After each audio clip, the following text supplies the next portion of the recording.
के कारक बताया गया। एक बताया प्राकृतिक कारक और एक बताया है मानवीय कारक। तो प्राकृतिक कारक में जो है हो जाएगा बहता हुआ जल, पवन, हिमनदी भी हो सकता है। तो ये सब है प्राकृतिक कारक। अब इसमें से हम लोग देखेंगे कि कैसे कैसे प्राकृतिक रूप से जो है मृदा का अपरदन होता है। इसमें पेज नंबर 12 में देखो, लिखा है कि बहता हुआ जल जो है मिट्टी को काट के गहरा नाला टाइप का बनाता है। यहाँ गहरी वाहिका लिखा है, वाहिका मतलब नाले के समान, जिसको हम लोग अवनलिका कहते हैं। और ऐसी भूमि जहां पर ऐसी अवनलिका पाई जाती है उसको कहते हैं उत्खात भूमि। उत्खात का मतलब होता है खड़ा भूमि। चंबल बेसिन में ऐसी भूमि पाई जाती है बहुत सारी, और उनको वहां पर जो है रैभिन भी कहा जाता है, रैभिन या खड्ड कहा जाता है। ठीक है। तो यह एक हो गया कि उत्खात भूमि के द्वारा जो है मृदा अपरदन होता है। जो कौन करता है? जल करता है, जो बहता हुआ पानी है वह करता है। फिर आगे दिया है तुमको चादर अपरदन। चादर अपरदन का मतलब हुआ कि पानी किसी नाले से होके नहीं बहेगा, एक बहुत बड़े एरिया में जो है पानी धीरे धीरे करके बहता है। तो इस प्रकार से एक बड़े क्षेत्र में जब पानी बहता है तब क्या होता है, उसको हम लोग चादर अपरदन कहते हैं। एक बड़े क्षेत्र में थोड़ा थोड़ा करके पानी अगर मान लो बह रहा है, कोई नाला नहीं बनता है, पूरा एरिया से ही पानी धीरे धीरे करके, पानी के साथ में थोड़ी थोड़ी मिट्टी जाती है, वैसे अपरदन को हम लोग कहते हैं चादर अपरदन। ठीक है।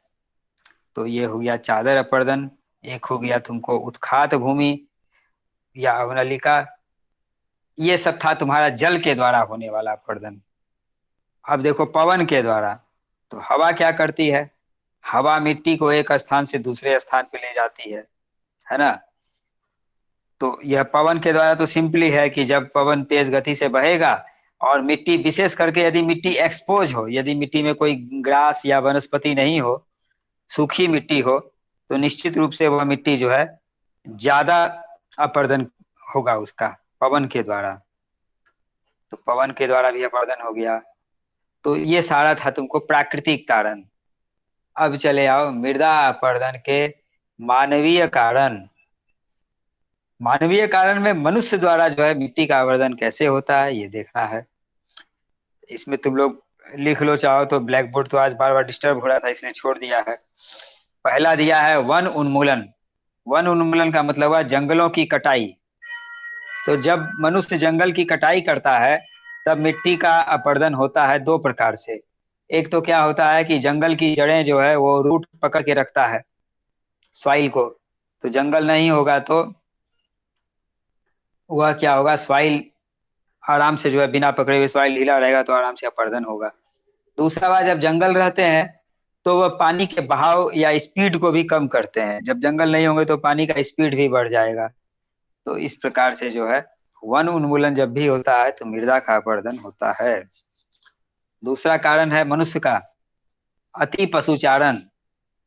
जब जानवरों को ज्यादा चढ़ा दिया जाता है तब क्या होता है, वह मिट्टी एक्सपोज हो जाती है, घास खत्म हो जाएगा, मिट्टी जो है एक्सपोज हो जाएगी, उसमें कुछ पकड़ने का नहीं रहेगा वनस्पति, तब उसका अपरदन अधिक होगा। तो अति पशुचारण हो गया। निर्माण कार्य का मतलब हुआ, निर्माण कहते हैं निर्माण कार्य है, लेकिन इसका मतलब हुआ मनुष्य जो भी कंस्ट्रक्शन का एक्टिविटी करता है, तो खुदाई होता है, उसमें नींव बनाया जाता है।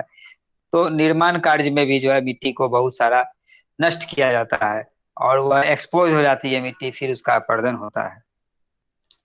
खनन का आप लोगों ने पहले देखा था, जो भूमि निम्नीकरण देखा था, उसमें था कि खनन करने से मिट्टी कैसे खराब होती है। हम माइन करते हैं, जमीन के नीचे खोदते हैं, तो भी उससे क्या होता है, वह डस्ट उड़ता है, फिर वह उड़ेगा भी। तो इस प्रकार से जो है खनन से भी जो है क्या होता है, मृदा का अपरदन होता है। इस प्रकार से मृदा अपरदन के दो प्रकार के कारक हो जाएंगे। एक हो जाएगा प्राकृतिक कारक, जिसमें बहता हुआ जल, पवन, हिम नदी, यह सब आएगा। दूसरा मानवीय कारक, जिसमें वन उन्मूलन, अति पशुचारण, निर्माण, खनन, एक पॉइंट और लिख सकते हैं कृषि के गलत तरीके। कृषि के गलत तरीके का मतलब हुआ कि मान लो हल चलाने का दिशा वही दिशा है जिस दिशा में ढाल है। अगर ऐसा होगा तो मिट्टी आसानी से बह जाएगी। तो गलत तरीके का कृषि करने से भी जो है मृदा का अपरदन होता है। तो ये याद रखिएगा कि मृदा का अपरदन मनुष्य के द्वारा भी होता है और प्रकृति के द्वारा भी होता है। मनुष्य तो उसमें सहायक होता है। मनुष्य जब ऐसी गतिविधियां करता है जिससे मृदा अपरदन बढ़ जाता है ना।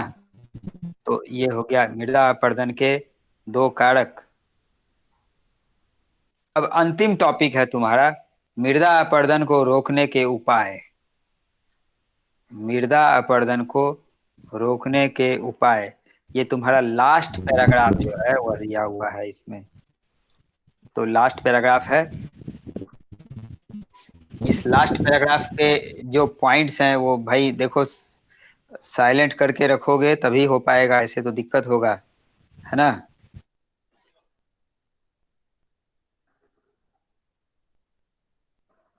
तो मृदा अपरदन को रोकने के उपाय जो हैं इसमें देखो, बुक में पॉइंट्स दिए हैं, 4 पॉइंट होंगे। पहला पॉइंट है समोच्च जुताई। दूसरा पॉइंट है सोपानी कृषि या सीढ़ीदार कृषि भी उसको बोलते हैं। तीसरा है पट्टी कृषि। और चौथा है रक्षक मेखला। ये 4 पॉइंट दिए गए हैं जिन चारों के द्वारा जो है मृदा अपरदन को रोका जाता है। आप में से कोई एक स्टूडेंट आखिरी पैराग्राफ को पढ़ लो, सब लोग मत पढ़ना। भाई कौन पढ़ना चाहते हो नाम बता देना, आखिरी पैराग्राफ पढ़ना है। सर हम। कौन? सर कृष्णा। चलो ठीक है, आखिरी पैराग्राफ पढ़ो, बाकी लोग म्यूट करके रखना। पढ़ो। मेखला से स्टार्ट करें। लास्ट पैराग्राफ जो दिया है ना, लास्ट पैराग्राफ देखो कहाँ से है। Yes sir. ढाल वाली भूमि पर हाँ, समोच्च रेखाओं के समांतर हल चलाने से ढाल के साथ जल बहाव की गति घटती है। इसे समोच्च जुताई कहा जाता है। ढाल वाली हाँ, ये भूमि एक पॉइंट हुआ। ढाल वाली भूमि पर सोपान बनाए जा सकते हैं। सोपान कृषि अपरदन को नियंत्रित करती है। पश्चिमी और मध्य हिमालय में सोपान अथवा सीढ़ीदार कृषि काफी विकसित है। बड़े ये खेतों 2 पॉइंट हो गया। बड़े खेतों को पट्टियों में बांटा जाता है। फसलों के बीच में घास की पट्टियां उगाई जाती है। ये पवनों द्वारा जनित बल को कमजोर करती है। इसी तरीके को पट्टी कृषि कहते हैं। ये तीसरा तीसरा पॉइंट। पॉइंट हो गया। अब पैरों लास्ट की पॉइंट। पेड़ों को कतारों में लगाकर रक्षक मेखला बनाना भी पवनों की गति कम करता है। इन रक्षक पट्टियों का पश्चिम भारत में रेत के टीलों के स्थायीकरण में महत्वपूर्ण योगदान रहा है। हाँ, तो इस प्रकार से जो है 4 पॉइंट इस बुक में दिया है।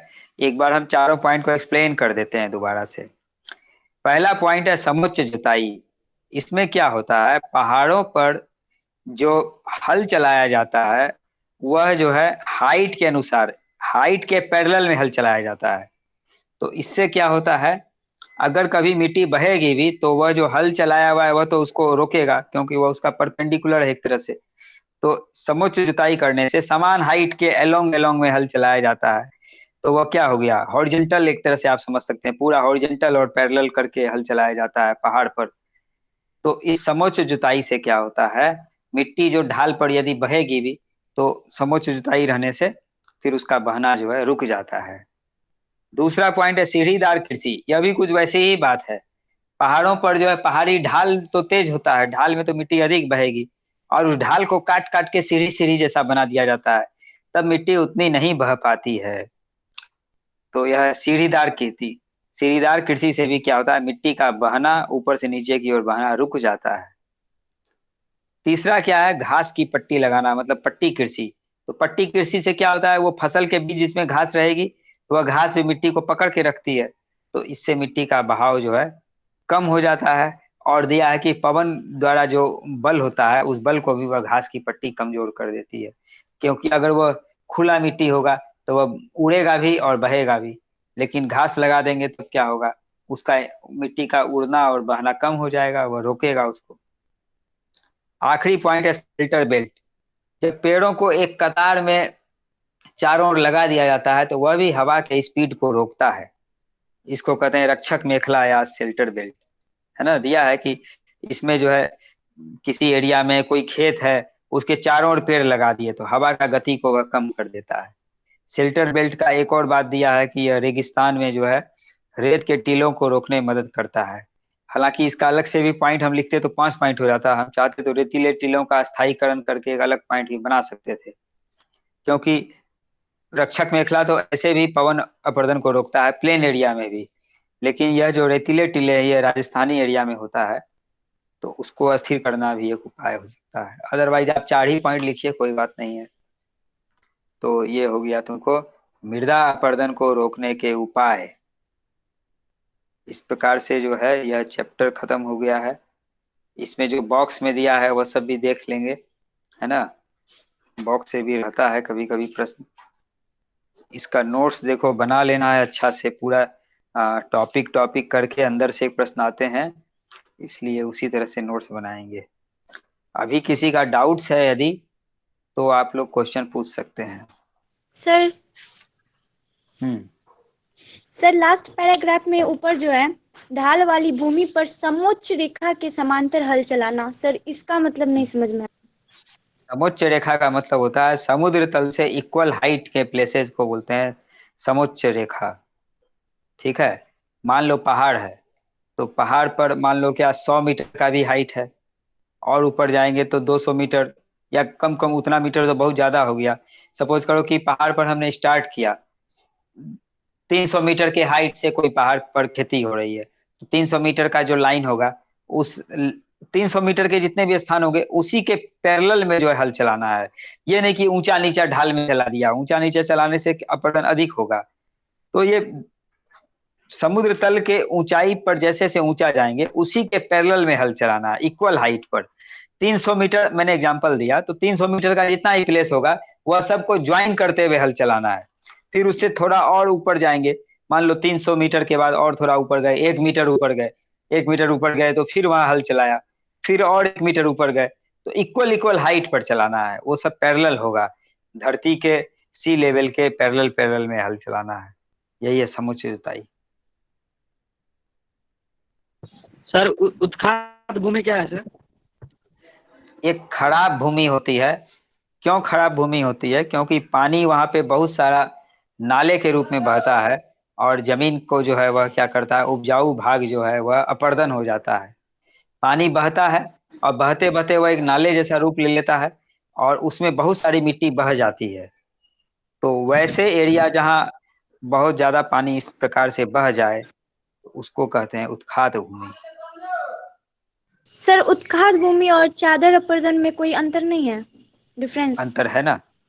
उत्खात भूमि में नाले के रूप में पानी बहता है और मिट्टी भी बहती है। चादर पर्दन में नाला नहीं होता, एक विशाल एरिया में जो है धीरे धीरे फिल्म के तरह से, इसको हम बोल सकते हैं बहुत पतला चादर के रूप में, इसे चादर शब्द दिया है, शीट इंग्लिश में लिखा है। मतलब उसमें कोई नाला नहीं होता, बड़ स्लोप भी ज्यादा नहीं होता, इसलिए इस तरह का होता है। तो उसमें धीरे धीरे धीरे धीरे पानी बहता है। प्लेन एरिया में आप देखेंगे चादर अपरदन अधिक मिलेगा, क्योंकि प्लेन में वैसा नाला नहीं बन पाता, पूरा एरिया ही प्लेन हो, तब धीरे धीरे बड़े क्षेत्र से पानी बहेगा और मिट्टी भी धीरे धीरे बहेगी। तो उसको चादर अपरदन कहते हैं। जैसे मान लो एक बहुत बड़ी मिट्टी की चादर या पानी की चादर है, लेकिन उत्खात भूमि में वह नाले के रूप में रहती है।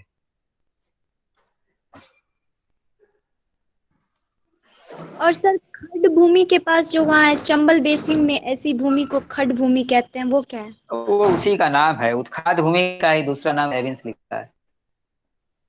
हाँ, अंदर में ऑफिस में बोल दीजिए।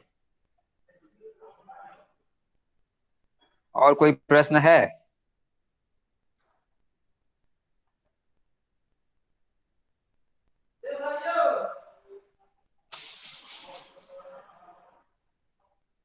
सर यहाँ मतलब क्या लेटेराइट मृदा पढ़ाए थे ना, हम्म। उसमें सर एक है निछालन का परिणाम है, यह भारी वर्षा से अत्यधिक निछालन का परिणाम है, तो निछालन क्या है सर? निच्छालन एक प्रक्रिया होती है जिसमें अधिक बारिश होने से जो भी उपजाऊ चीजें हैं वो सब बह जाती हैं, और हार्ड पार्ट वहां रह जाता है मिट्टी पर, जिसको निच्छालन बोलते हैं। सर दोमट और सिल्टदार क्या है? दोमट और सिल्टदार। सिल्टदार, अच्छा। देखो, दोमट और सिल्टदार एक ही चीज होता है। ये मिट्टी के कण के आधार पर मिट्टी को बांटा जाता है। तो उसको कहते हैं बलुई मिट्टी, दोमट मिट्टी और चिकनी मिट्टी। इस तरह से हिंदी में कहते हैं। बलुई मिट्टी जो है मोटा होता है, और दोमट मिट्टी जो है वो मिक्स होता है, और चिकना मिट्टी महीन होता है। तो चिकना मिट्टी सबसे महीन हो गया, बलुई मिट्टी मोटा हो गया, और दोमट में दोनों का मिक्सिंग होता है। तो इंग्लिश में उसी को बोलते हैं, सिल्ट बोलते हैं दोमट को।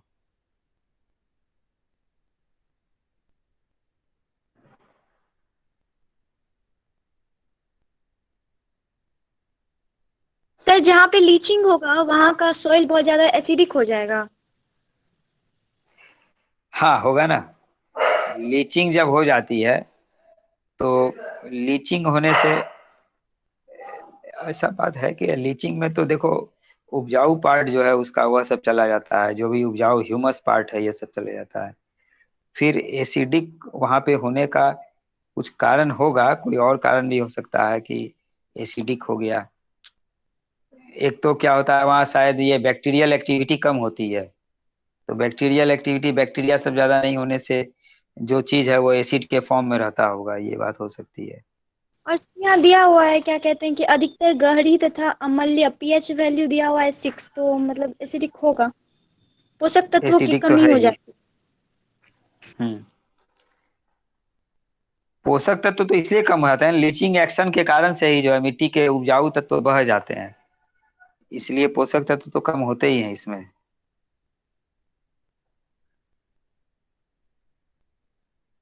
और सर लाल और पीली मृदा वाले मतलब जो टॉपिक बताए थे उसमें क्या कहते हैं यहाँ पे इन मृदाओं का लाल रंग रवेदार रवेदार आग्नेय और रूपांतरित चट्टान का मतलब क्या है? ओल्ड चट्टाने, ये जो क्षेत्र है लाल और पीली मिट्टी का, यह तुम्हारा भारत का जो पठारी भाग है वहाँ की मिट्टी है ये। तो पठारी भाग की मिट्टी जो होती है वह बहुत ही प्राचीन चट्टान से बनी है। तुम लोग 9th क्लास में पढ़ा होगा कि प्रायद्वीपीय भारत जो था वह पठार और दुनिया का प्राचीनतम हिस्सा है। तो प्राचीनतम यस हिस्सा सर। की जो चट्टान होती है वह आग्नेय चट्टान ही थी, जो प्राइमरी रॉक थी। और वो इसी का फॉर्म चेंज होने से उसको रूपांतरित चट्टान बोलते हैं।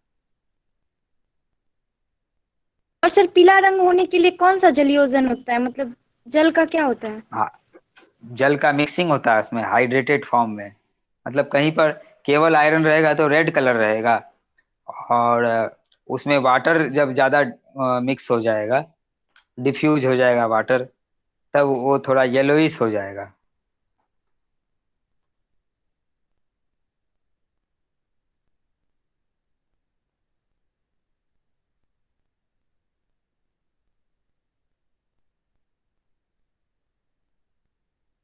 सर अंतः संयदन क्या हुआ?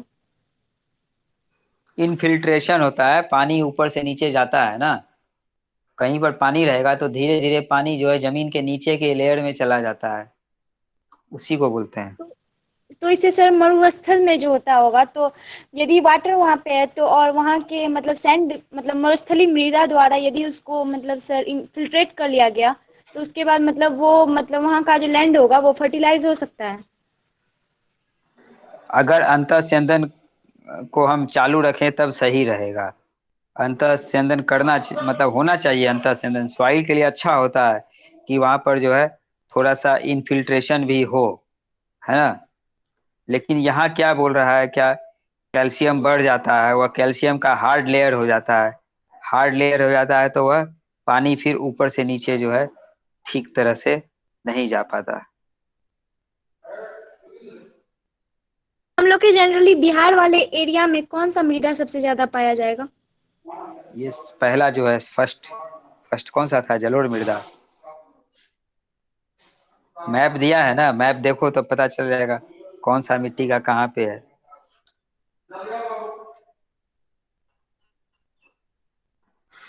इसका सॉइल मैप भी बना लेना तभी समझ में आएगा ये टॉपिक। जैसा बुक में दिया है वैसा ही सॉइल मैप बना सकते हैं।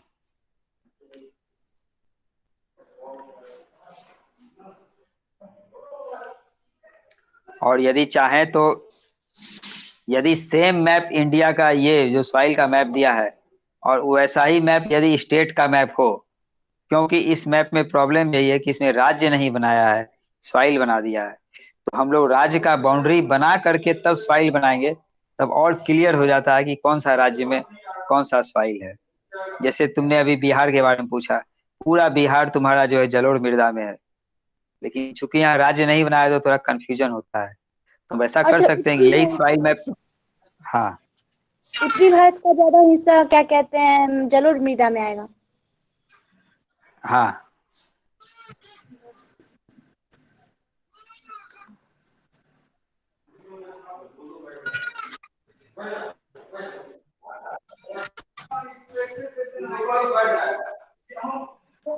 सर नदी सोपान और जलोढ़ पंखा एक बार बता दीजिए। जलोढ़। जलोढ़ पंखो। फिर से बोलो क्या प्रश्न पूछे। हाँ। नदी सोपानो और जलोढ़ और क्या है? पंखो। जलोढ़ पंखा। नदी सोपान और जलोढ़ पंख। हाँ ठीक है, ठीक। तो ये देखो क्या होता है कि जब नदी पहाड़ से मैदान में आती है, ठीक है, मतलब पहले तो नदी पहाड़ पर ही रहती है, उसके बाद वह जो है वहां से मैदान में आती है, तो उस समय कुछ विशेष तरह की आकृति बनती है, जिसमें कि एक जलोढ़ पंख है और एक नदी सोपान भी उसी जगह लिखा है क्या? हम्म। Yes sir. ये जो जलोढ़ मृदा है, जलोढ़ मृदा में ही है ना? वन मृदा में है सर। अच्छा, वन मृदा में है। वन मृदा में नदी घाटी के निचले क्षेत्र में विशेष करके नदी सोपान और जलोढ़ पंख में ये मृदा उपजाऊ होती है। तो देखो, नदी जब पहाड़ से मैदान में आती है तब क्या होता है, एक तो उसका ढाल कम हो जाता है, अचानक ढाल कम होता है, तब नदी वहां कुछ निक्षेप करती है, और इस निक्षेप करने से जो है वहां पर जलोढ़ पंख बनता है। नदी का बहुत सारा ब्रांचिंग भी होता है, तो एक तरह से डेल्टा टाइप का लगता है वो देखने में, जिसको जलोढ़ पंख कहते हैं। और नदी सोपान में क्या होता है, नदी का बहना जो है वह अलग अलग थोड़ा सा हाइट पर होता है, मतलब लगता है कि नदी सीढ़ीदार हो गई, वह अपर्दन के कारण। मान लो ऊपर अपर्दन कम किया और जैसे जैसे आगे बढ़ा अपर्दन ज्यादा किया, तो उससे क्या होता है, नदी का घाटी में एक सीढ़ी टाइप का स्ट्रक्चर लगता है। किनारे पर जो है हाइट अधिक होगा, उससे थोड़ा आगे बढ़ेंगे तो हाइट कम होगा, मतलब गहरा हो जाएगा वह, और अंदर की ओर जाएंगे तो और गहरा होगा। इस प्रकार से जो है एक तरह का सीढ़ी टाइप का स्थिति जो है नदी के घाटी में बन जाता है, जिसको हम लोग नदी सोपान, रिवर टेरेस बोलते हैं। तो रिवर टेरेस ये अपर्दन की वजह से होता है ना? और जलोढ़ पंख ये निक्षेपण के कारण से होता है।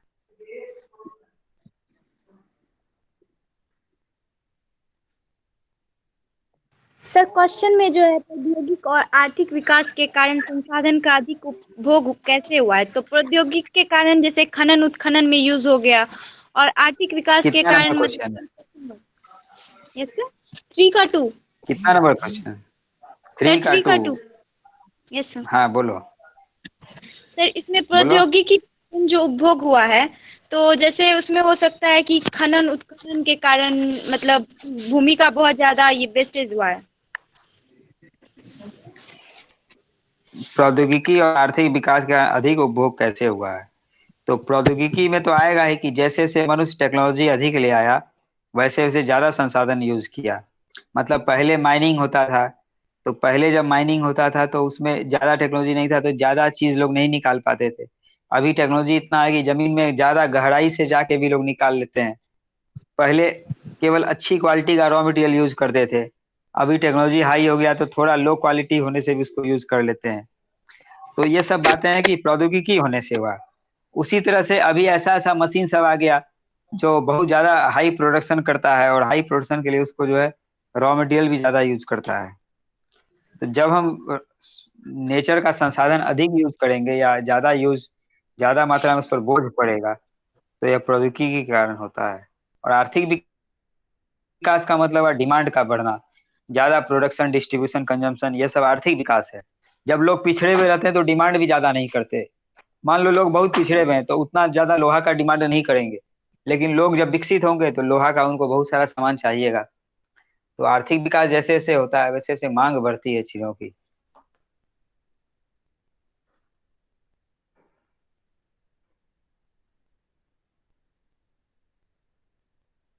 और कोई प्रश्न है?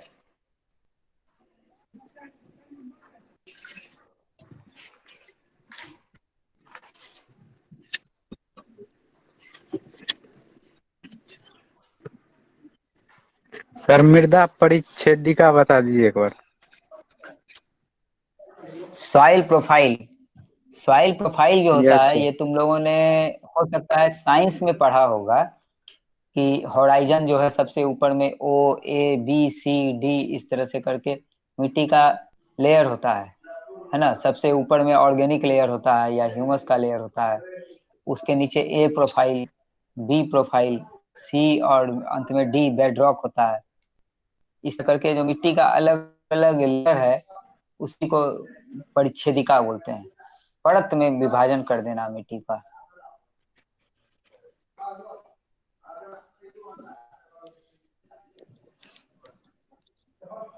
सर 1960 और 61 में मतलब वन में कुछ हुआ था क्या? वन अपर्दन मतलब वन में कुछ हुआ था जिसके कारण मतलब भूमि का मतलब चेंज हो गया था प्रारूप। अच्छा अच्छा, तुम ये दोनों पाई चार्ट देख के बता रही है? पाई चार्ट के अनुसार? सर क्वेश्चन में भी दिया हुआ है कि वर्ष 1960-61 से वन के अंतर्गत क्षेत्र के महत्वपूर्ण वृद्धि नहीं हुई। इसके क्या कारण है? कितना नंबर प्रश्न है? सर 3 का वन। हाँ, सर 3 के वन इसमें में दे दो रहा पार्ट है, है कि क्वेश्चन का भी 60 सेकंड 61 पार्ट है। से वन में महत्वपूर्ण वृद्धि नहीं हुई। इसका क्या कारण है? 60 61 के बाद से जो है वन में कोई वृद्धि वैसा नहीं हुआ। तो तुम ये सोचो कि 60 61 के बाद से भारत में आर्थिक विकास तो होते रहा, और जब आर्थिक विकास होगा तो वन कैसे सरकार बढ़ाएगी? क्योंकि आर्थिक विकास के लिए तो वनों को कई बार काट दिया जाता है। जंगल के क्षेत्र में भी जो है कुछ स्ट्रक्चर बना लिए जाते हैं। तो मुख्य रूप से जो है गैर कृषि उपयोग बढ़ता है तब वन पर लोड बढ़ता है। जनसंख्या भी बढ़ती है तब भी वन पर लोड बढ़ता है। तो यही सब कुछ कारण है, जनसंख्या का बढ़ना, आर्थिक क्रियाओं का बढ़ना। इन सब कारणों से जो है मनुष्य ज्यादा से ज्यादा जमीन चाहता है, तो उससे क्या होता है वन ज्यादा फिर नहीं हो सकते हैं। सर जल कृंतकता क्या है? पानी से भर जाना। जल आक्रांता मतलब किसी क्षेत्र में बहुत ज्यादा पानी जमा हो जाना।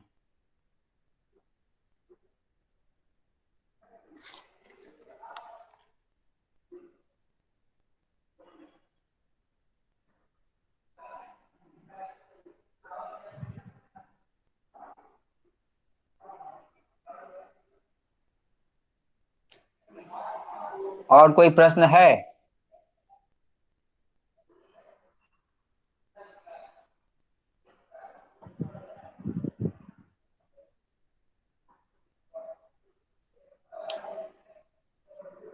आगे जब भी क्लास होगा तो हम लोग क्या सर एक करेंगे, क्वेश्चन है, हिम मेरे ख्याल से ये तो हो ही गया है। तो आच्छादित क्या होता है? हिमाच्छादित क्षेत्र में। हिमाच्छादित मतलब बर्फ से ढका हुआ क्षेत्र।